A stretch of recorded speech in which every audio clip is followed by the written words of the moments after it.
So we were Group A, and we talked about developing a principled approach to the role of the grammar in the curriculum, actually.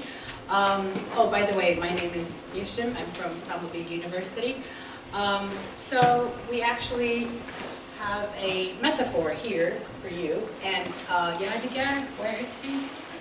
Oh, thank you. You paid the for us, actually, in this case. We can go on to the next slide. Yes. So we wanted to use this metaphor for our philosophy, actually, because grammar is, the language itself is something organic. And we really like the metaphor of the tree, because the tree can grow vertically, horizontally, and there are no actually ground rules where it should grow, right? So we think about it as like this.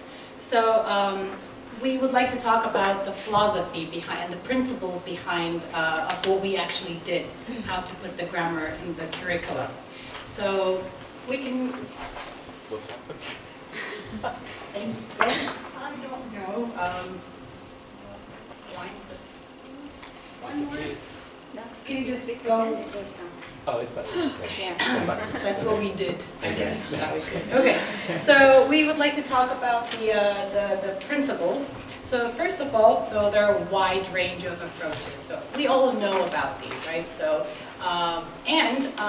because the tree can grow freely, we want the teachers to be free in this sense. I mean, applying the grammar, how to conduct a lesson, a grammar lesson, or how to implement the things, the objectives, how to deal with them alone. Because remember yesterday we had this question, and we talked about this today, I guess, as well. Like the curriculum is a constraint. Is it a constraint, or is it just a guide for us? So we kind of on the guided side. So it should be a guide for us, for the teachers to teach the grammar. So there's not a single approach that our curriculum will impose on the teachers. So we're going to give because it's organic, it can grow freely, as we had said before. So we're going to use grammar as a tool, not as a rule. So, and it's not a restraint.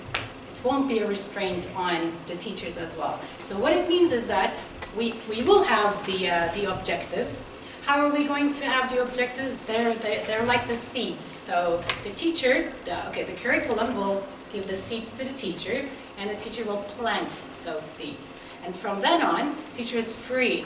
Whatever approach he or she wants to have, she will just, implement it in the classes.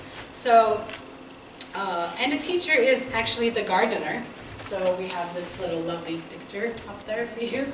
So there are lots of, it can rain, right? When a tree grows, it can get the water from there too. But with our objectives, we will actually guide the teachers how to water the plant, the tree itself. So this is what we actually thought about in the first place, because it's a tree, it's free, it's something organic. We don't want to put pressure on the teacher in that sense. So, and we, the teachers, we're going to provide the water and the nutrients. And then what will happen is that the learner outcomes are the fruits and the flowers.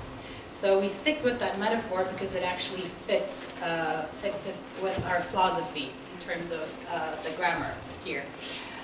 So the learner outcomes, the fruits, flowers, what are those? Those will be the learner outcomes, the student production, and the assessment will be affected by that. So we will tell the objectives to the teachers. So let's say that this week, this is this topic that we're going to cover. So it doesn't matter how you cover it, how you deliver it, how you teach it, but in the end, students will be assessed according to that, okay? So it doesn't actually matter how. Communicative approach, task-based, just a PDF, silent way, doesn't matter. As long as the objective is met, it will be fine. And because we give the metaphor as a plant, as a tree, we wanted to talk about the learner autonomy with a cactus. So, anybody has cactus? Like, do you know how to take care of them? just a few drops is enough. Sometimes you don't have to water it and it can just survive, right? So we just wanted to use it as a metaphor. So the teacher will give a few drops of water, the smallest amount of water that the student needs. And then the cactus will probably, and the student will probably, will understand, will acquire the knowledge that, so I'm an autonomous learner now, so I can actually continue with whatever I have. So based on our philosophy, we would like to give that kind of an idea to you. And if we continue to the next slide. So we asked, there were some questions raised actually in our group discussions. So we had some questions in mind, and according to those questions, we wanted to shape the curriculum according to that. So one of the first things that came to our minds was the grammar as a grammar syllabus as a guide rather than a constraint. So the first the thing that I mentioned at the beginning of this presentation actually. So we're going to set the objectives, okay? Let's say that week 1, simple past tense is to be covered, okay? But we're not going to let the teachers, I don't want to say let the teachers do it, but we're going to suggest teachers of what kinds of activities that they can actually use in the classroom. So we're going to guide them. We're not going to tell them you have to do this. You have to do page number 51 and 52. So rather than saying this, we're going to suggest. It can be some activities, or it can be like you can do this as a communicative way like that, especially for the teachers who has just begun their careers. That's very important. Maybe for experienced teachers it will be better.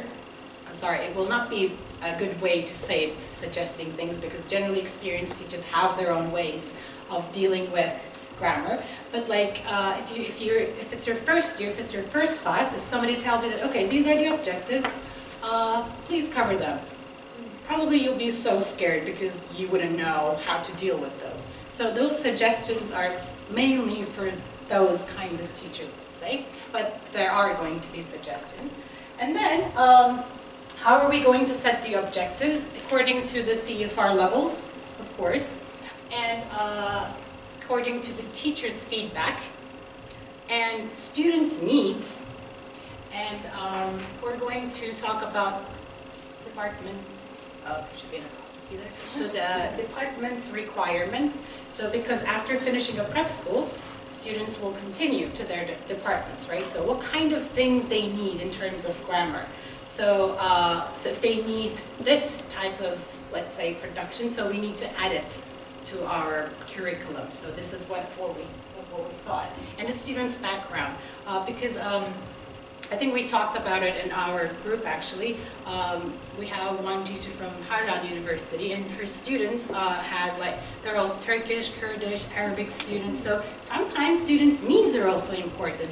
We said, I think Kurdish language has present perfect tense, for example, and they don't have any problems. Students don't have any problems understanding it. But Turkish students, they do have the problem, because in Turkish we don't have the aspect.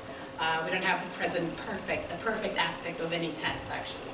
So the student's background is important in that case. So keeping those in mind, we're going to shape we're going to set our objectives. And according to our objectives, so we also discussed this, should we use a course book, should we follow a course book, should we not, should we supplement it? Actually, first, according to the levels, CFR levels, we're going to choose a course book according to that. So we're not going to choose randomly a course book, this looks fine, A level, B level, C level, no. So if the course book matches our objectives, we will choose that book. And, of course, we're going to actually support it with bank of materials. So most of the schools they do have some SharePoints, like a Google Drive, so everyone can actually contribute. So in our curriculum, we will let teachers to come up with their own materials. So this will give freedom to the teacher. They can just, come up with their own ideas. And they have some ideas, but sometimes they feel like if you have to do it, it kind of limits you again, because somebody tells you to do something. But if you just leave the teacher alone and tell the teacher that you can if you have, please share it with us. So they can actually put the themes. Okay, I talked too much right now. But there's going to be a support mechanism, and somebody, a unit member of the curriculum team, will check the materials that have been being prepared by the teachers. So it's not like random materials everywhere, but there's going to be one person who checks the materials in the bank, actually. And okay, so teaching and testing of grammar, this is one major point actually that we wanted to emphasize. So for lower levels, we're going to focus on grammar, okay? But you're going to ask me like how much grammar. So that's the important part of it all. So we're not going to test it directly, okay? The grammar, okay? We're going to give grammar, but we're going to test it through productive tasks. So here, in this case, there's going to be a holistic rubric. And remember, we gave the metaphor of the tree. So here comes the roots, okay? So we can see the tree, the branches, the flowers, the fruits. But here comes the roots. So we need to feed it. And in terms of grammar, if we put a lot of grammar, if we expose them with a lot of grammar, it's like watering them excessively. So this may actually kill the plant itself. So rather not doing it that way, we're just going to water them. But what we do is we're not going to test them directly. How are we going to test them? At the recognition level. And we're going to base our assessment on the task achievement rather than the accuracy of the task. So if the student actually achieved the task most of the time, let's say that 80% task achievement, 20% grammar. So this is how we're going to test the grammar for lower levels. And for higher levels, we're going to give grammar more explicitly because now they can recognize the grammar points. Now they can get into the details. So more grammar is given for higher levels actually. So this time we're going to apply direct testing because of the methods that we're going to use. And we're going to focus on the accuracy, the fluency, and the coherency. So everything will actually merge in that sense.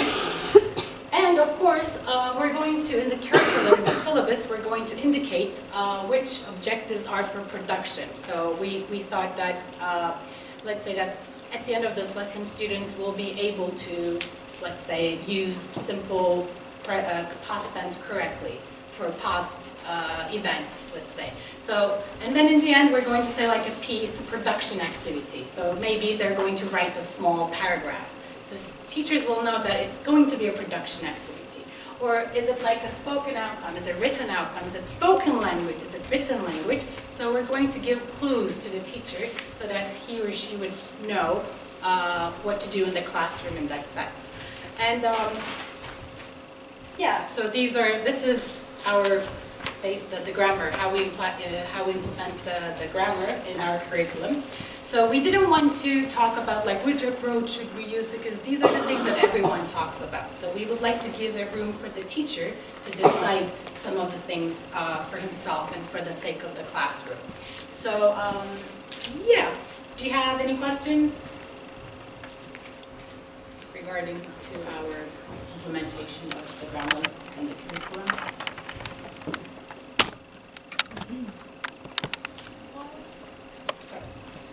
Why do you feel you need to give more grammar at higher levels? Like, why not less and just let them go on with fluency?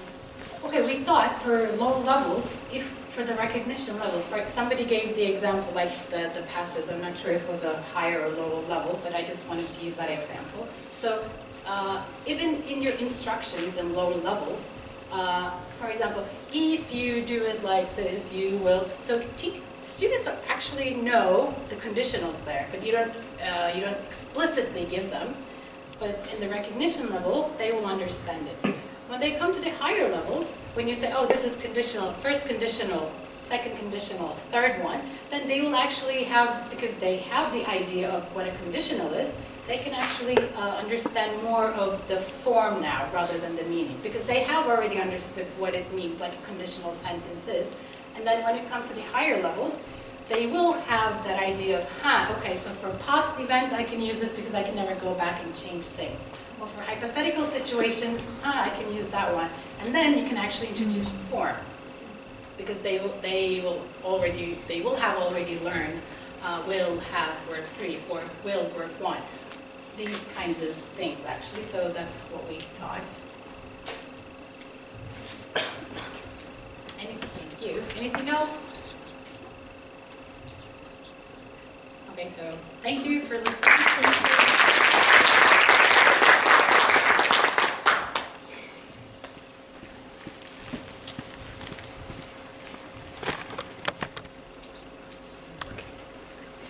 Okay, hello everyone.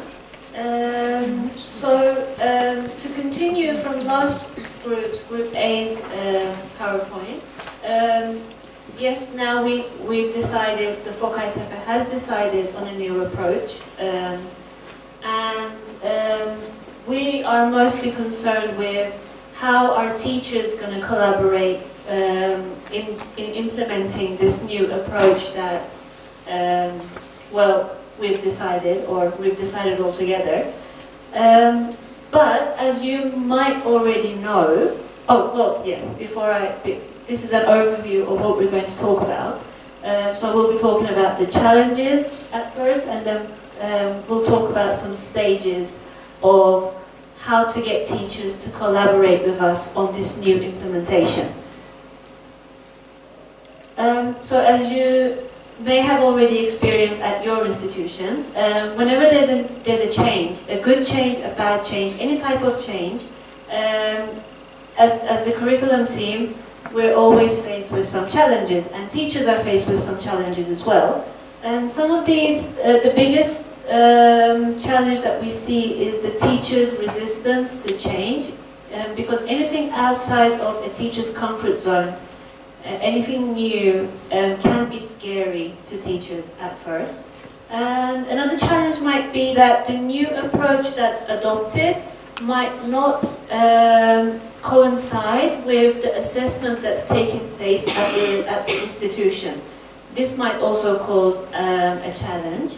There's also what we call an unofficial curriculum, and whenever a new approach is implemented, some teachers may adopt it, they may like it, but there may be other teachers who don't like it and they choose to do something outside of the curriculum in their classes, and this is also a challenge for the curriculum and also for consistency within the school, the institution. Which goes down to inconsistency of not being equal, not all teachers doing, I don't want to say not all teachers doing the same thing, but not reaching the same end goal.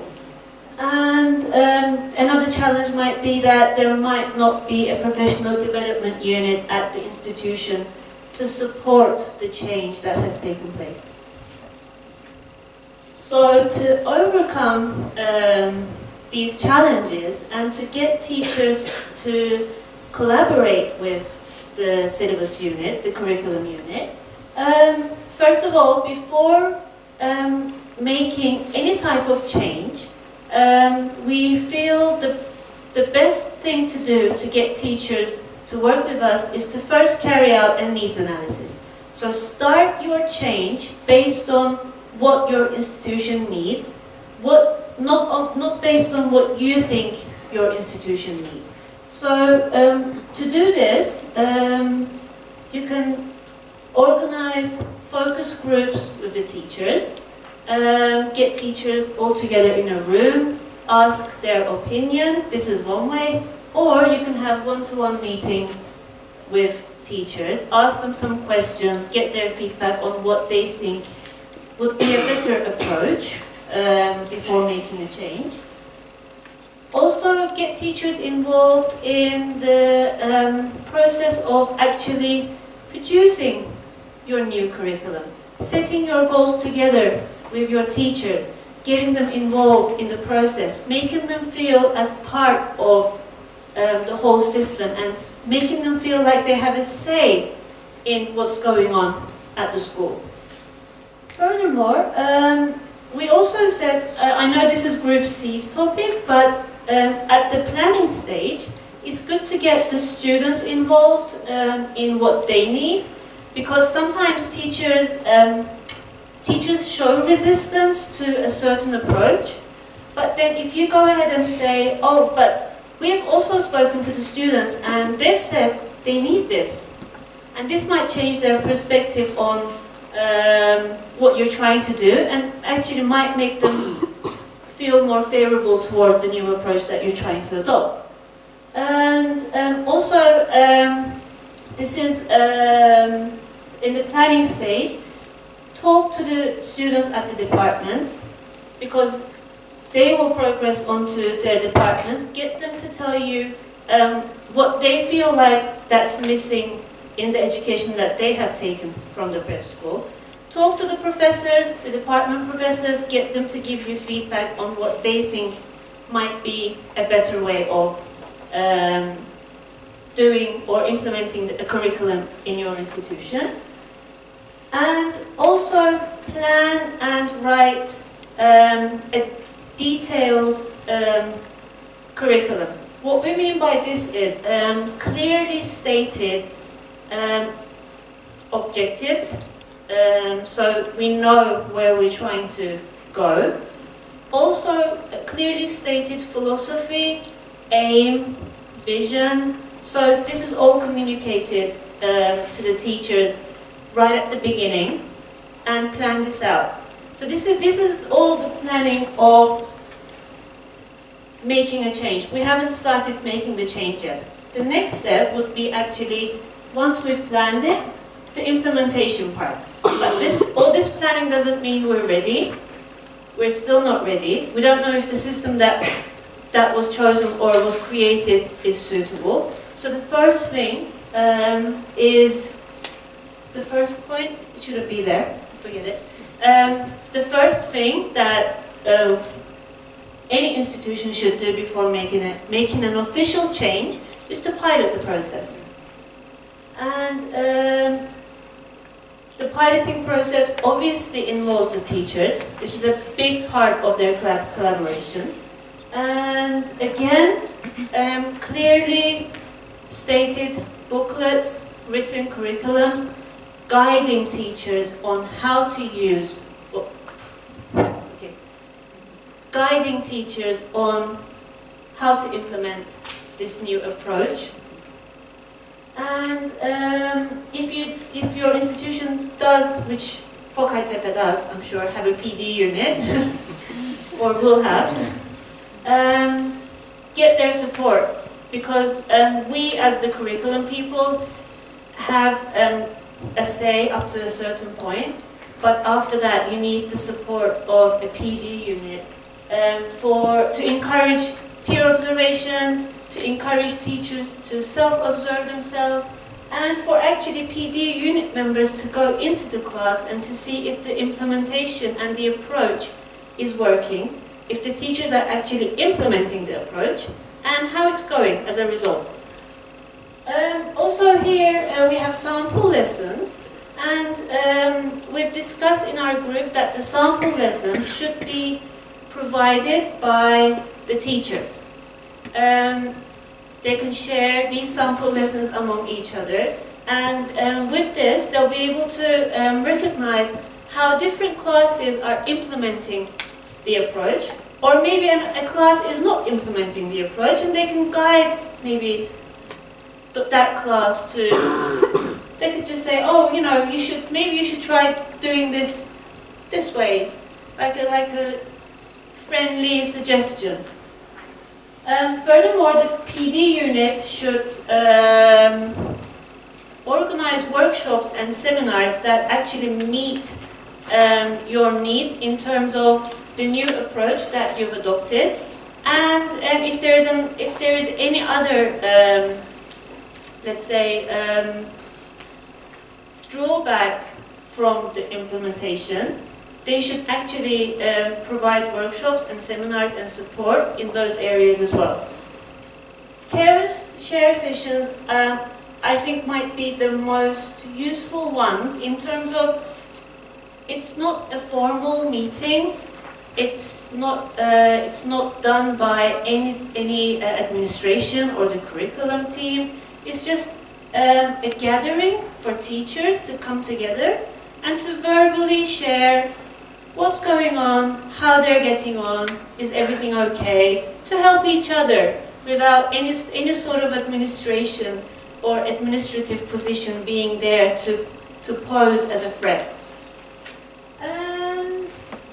In these care and share sessions, the teachers can further go on to exchange the ideas that they do in their classrooms and to exchange any materials that they might have used.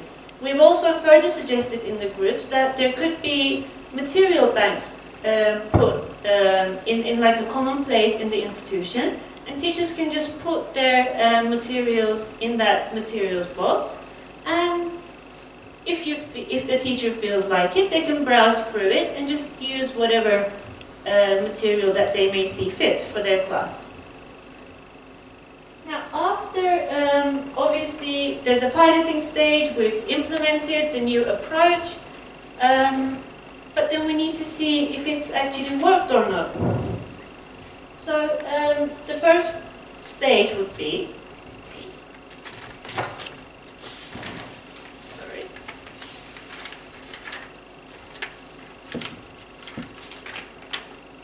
getting feedback from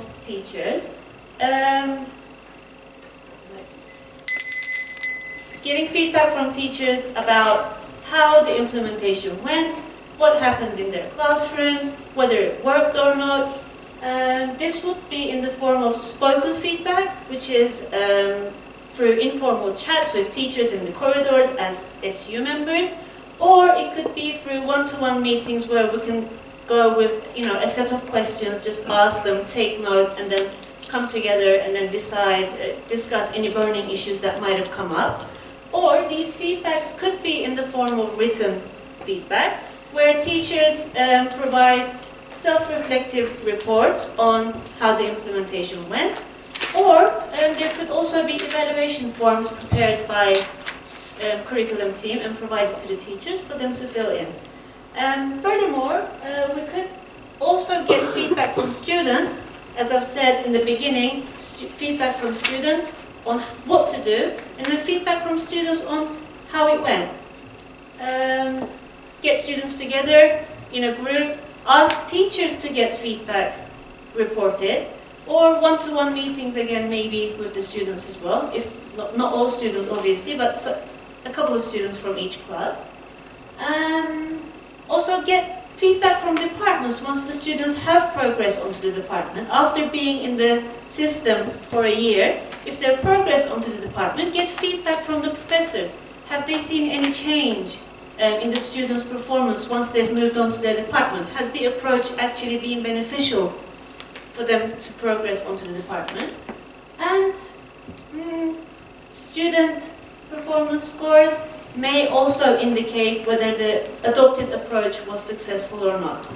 So these could also be evaluated compared to before the implementation and the scores after the implementation.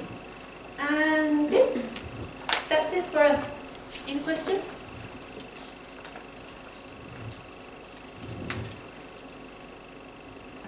Group B prepared a question.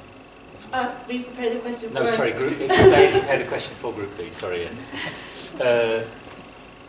Yeah, we wanted to ask, quite often when teachers give feedback about the grammar syllabus, they have maybe unrealistic expectations about how quickly the turnaround can be for a change or an improvement to be seen. So we wondered if you had any suggestions as to how we can deal with those unrealistic expectations on teachers when they're giving feedback.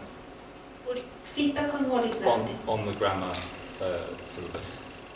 Well, I mean, as teachers we need to understand that language development cannot happen overnight, and it surely can't come to a point where students are extensively using English in 1 year. That's completely unrealistic, as you may or may not agree.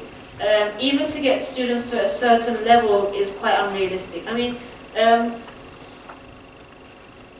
I think as teachers we just need to accept that learning, real learning, does not happen in 1 or 2 hours, and it could take up until the end of a year for it to actually occur. That's the way I feel about it. I don't know if that answers your question directly. I think that was a slightly different question, but interesting. Shall I ask my question again? Yeah. It was like when teachers are asked to give feedback on the grammar syllabus, Okay. and they say, "Oh, this is not working, we need to change it," but actually, they maybe expect it to happen tomorrow. Oh. But it's No change can happen well, not during the semester for sure. So if we've started implementing something, and if you've received feedback at the end of a term, let's say, at the end of an academic term, you need to communicate to the teachers that it's very unfair to make a change within that academic year for the students who are already studying in the system. Let the students go on with that system up until the end of the academic year, and then if you're going to make a change, make it for the next academic year. And you need to clearly communicate this to your teachers that, you know, it's unfair for the students. That's the way I feel.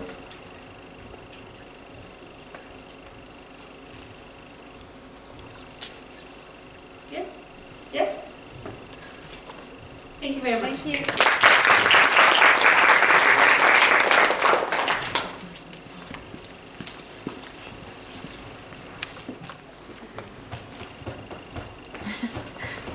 It's okay? Yeah.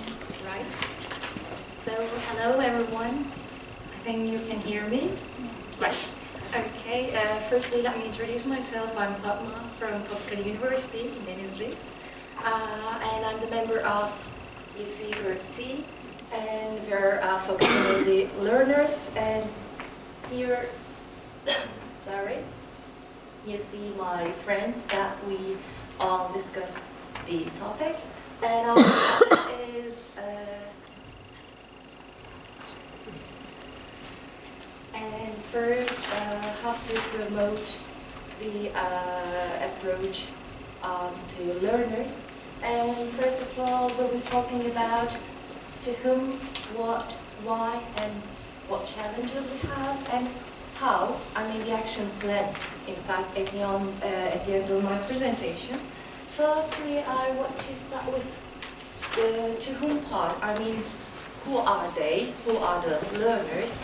So, as all we have, they are different school students, and first of all, we need to have a specification of the group of students, and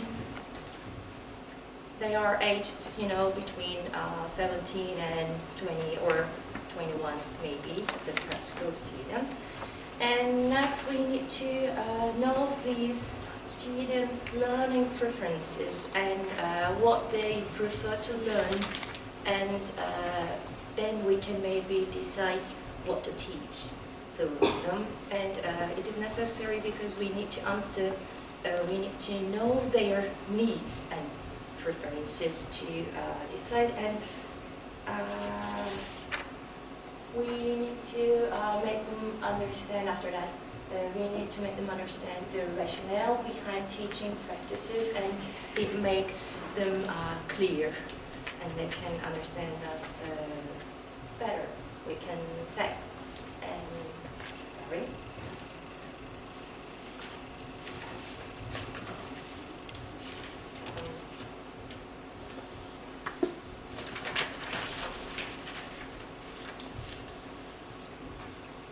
And the what part.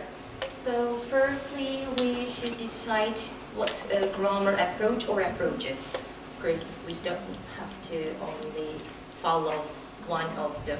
We can follow more than one. So firstly, we should decide on what grammar approach or approaches to be followed. For example, will it be the explicit, integrated, deductive, etc.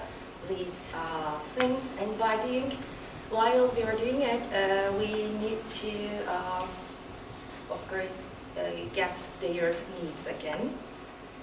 And then here, what our group thinks this one is really important. The approaches or aims of the institution should be made clear to students because they feel part of the process and they feel more, you see, safe and valued if you do so. But it might be difficult for a student to understand the approaches, of course, if you do it in a teacher language. So our group says that we should use a student language. Maybe we can prefer L1 if the students are, elementary students or so on. We can prefer L1 if it is necessary. And why do we need it? And that's the question. Why do we need to have students on board? In fact, we have a very general thing for that. We called it, while we were discussing, we called it the umbrella. It is raising the students' awareness. In fact, it is very important for us. And why do we need to raise awareness? If we raise their awareness, we can increase their motivation and we can, address their needs. So we need to do that, and by doing so we can achieve transparency, and the students can understand what's going on in the institution, and they can understand the reason behind practicing this approach and implementing this approach in the institution. And to do that, our ultimate aim is the learner development. I think all of us, ours, aim. And of course, we need to do this, but sometimes there are some challenges and resistance from learners. And what do we mean here? Sometimes students or the learners' expectations or beliefs may not match with ours. So this could be a challenge. And as the other groups mentioned, resistance from teacher. This is a great challenge. This might be a great challenge because if a teacher doesn't believe the approach or doesn't want to follow this approach, so we will be unable to pass it across the students. So this is a great challenge, we can say. And the last challenge we thought is the course book related problems. Of course, we will choose the curriculum team, choose the course books or the materials, but all of the activities are not matching our approaches or our objectives sometimes, and then we can give some mixed messages to the students because they say, in most of the activities you implement this approach, but oops, what's happening, what's it? So maybe it's a mixed message for the students, and this is another challenge. And what about our action plan? And how are we going to promote our approach? So the first thing to promote our approach is raising awareness. We give importance to that, in fact, while we were talking. And so what should we do to raise the awareness? Now, first of all, we can collect some data from the students or from the teachers by, some questionnaires and surveys, etc. And then also we have,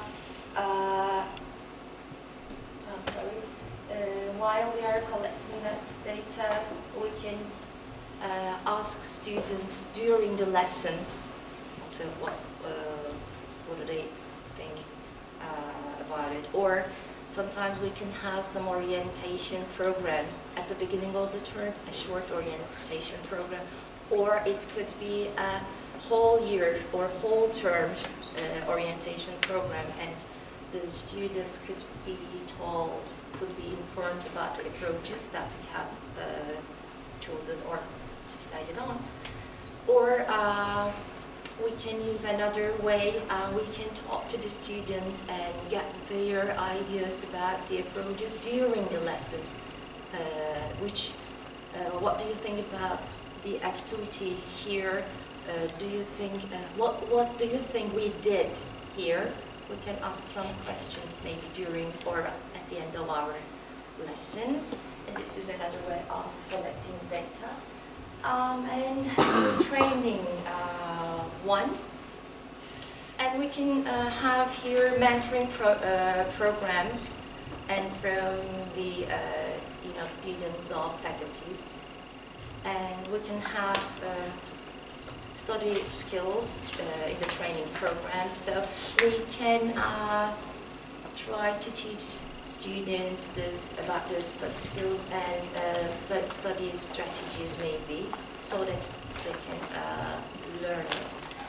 Then we can train them on giving feedback and have to learn a language, and we can train them about our school, and we can train students about the autonomy.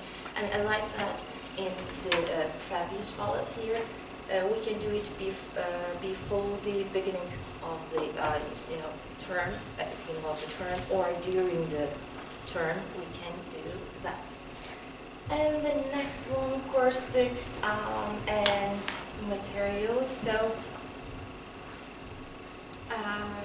yeah, we need to select the right course book, and it must be related to the approach, our approach, and it must generate it. But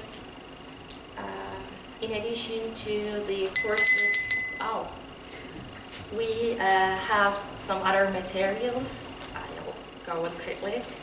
And we need to provide a space for students and teachers, and we need to give some flexibility, because we need to give a selection of materials about the approach, and sometimes choices, so students and teachers, both of them, can choose what activity or what materials they will use. And we have self-study part here. We have materials and production, and the one I like most is the use of applications. There are some applications for screen memorize. One of our group members talked about it, and we can do it in class activity and outside, so they may work.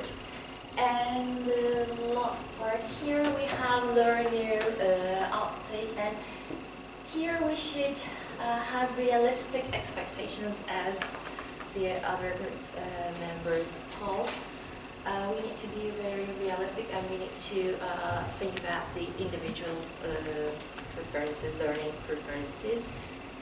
And motivation raising, here we have, and to raise their motivation, we can have mentor programs, and we can address the individual learning differences, and we can use some engaging activities, and we can raise their motivation. And if we involve the students into our process, we think the students will feel safer, valued, and motivated, we think, and they will learn better maybe. And the last one is correction of feedback. We can also train our learners on how to give feedback and how to correct themselves, and how to peer feedback or so on. And by saying feedback, another thing we mean is getting feedback from the students about our approaches. especially when we use a new material, we can get some immediate feedback from the students. What do you think about it? How did you feel when you used it, etc. And also we can reach a consensus about the type of the feedback, and students can choose what type of feedback they will get. For example, they will get verbal feedback or written one, or they will get the peer feedback or feedback from the teacher. And again, they will feel more motivated, we think, if we do that. And I think we will ask these questions to you. If you don't have any questions to us, you have. We will ask them now, or okay? So, to what extent can we incorporate students' requests into the curriculum? So, what do you think about it?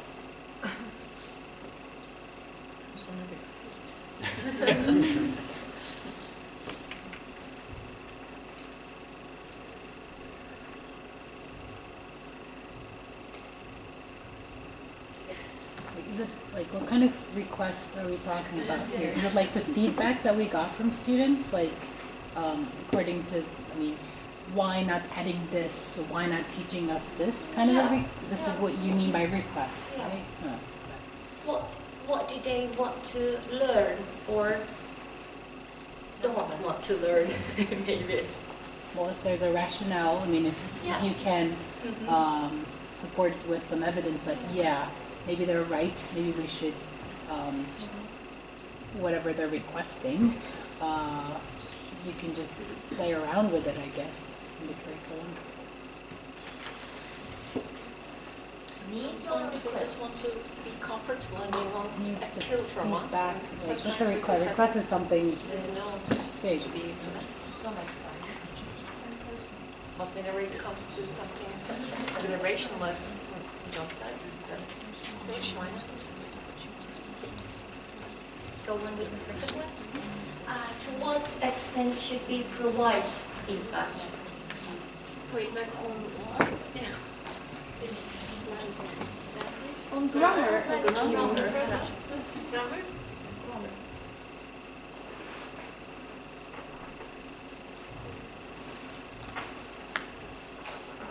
Yeah, for me, it's if it's my target of the lesson, I always give feedback.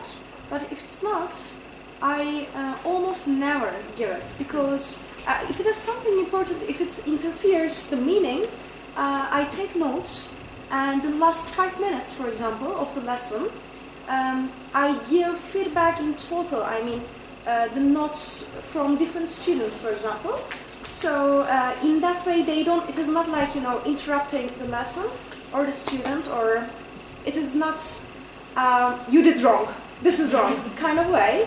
Also, in that way, I don't harm, I think, I wish that, I don't harm the students' confidence. So, at the end of the lesson, you... If it is not my target language at the time, if it is my target language, if it is, if it is something important and my target language, I always correct. I always give feedback. And I think with all level of students, it is, I can say that, but especially for the repeat classes or the lower level students, I think any kind of thing that we say in our office hour works as feedback, especially not on this particular grammar subject, but also on the exercise they do, the way they study, and because sometimes they are not aware of the fact that they are not studying correctly, they are not on the right track, and they don't know that. And I think if we give feedback on this issue as well, for example, if our student only studying with a grammar book, with an extra grammar book that he bought from somewhere, and asking questions about it, the feedback shouldn't be on this particular question, but about this book, that you don't need this, but you need to look at this material. So any kind of feedback will work, not during the lesson only, but in our office hours as well. So as much as we can, we should provide it. Okay, thank you so much. Thank you. finish, Group A also had a question for Michael.